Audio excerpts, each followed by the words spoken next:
சென்னை அண்ணா அறிவாலயத்தில் முதலமைச்சர் மு.க.ஸ்டாலின் மாவட்ட வாரியாக திமுக வேட்பாளர்கள் மற்றும் நிர்வாகிகளை சந்தித்து வரும் நிலையில் கிருஷ்ணகிரி மாவட்ட திமுக வேட்பாளர்கள் மற்றும் நிர்வாகிகள் முதலமைச்சரை சந்தித்து வருகின்றனர். கூடுதல் விவரங்களை செய்தியாளர் அன்வர் வழங்க கேட்கலாம். அன்வர், வணக்கம். இது குறித்த முழு விவரம்.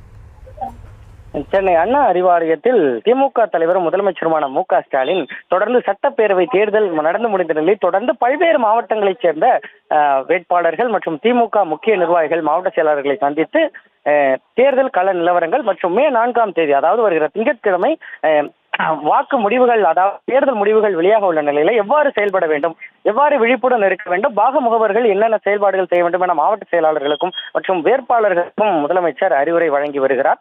அந்த வகையில் இன்றைய தினம் கிருஷ்ணகிரி, தென்காசி, சேலம் உள்ளிட்ட மாவட்டங்களைச் சேர்ந்த வேட்பாளர்கள் மற்றும் திமுக நிர்வாகிகளை தனித்தனியே சந்தித்து மே 4ஆம் தேதி எவ்வாறு செயல்பட வேண்டும், கடந்த 5 ஆண்டுகளில் திமுக என்னென்ன விஷயங்கள்லாம் செய்யப்பட்டிருக்கு, திமுக சார்பில் இருக்கக்கூடிய விழிப்புடன் எவ்வாறு செயல்பட வேண்டும் உள்ளிட்ட அறிவுரைகளை முதலமைச்சர் வழங்கியதாக தெரிவிக்கப்படுகிறது.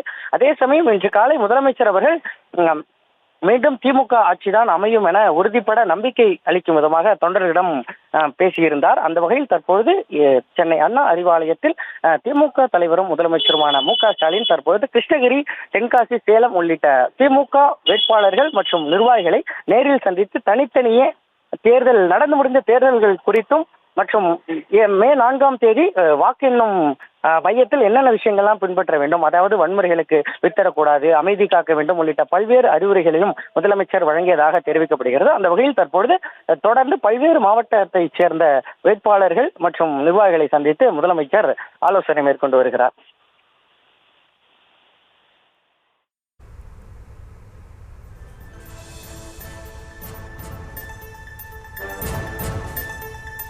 விவரங்களுக்கு நன்றி, அன்பர்.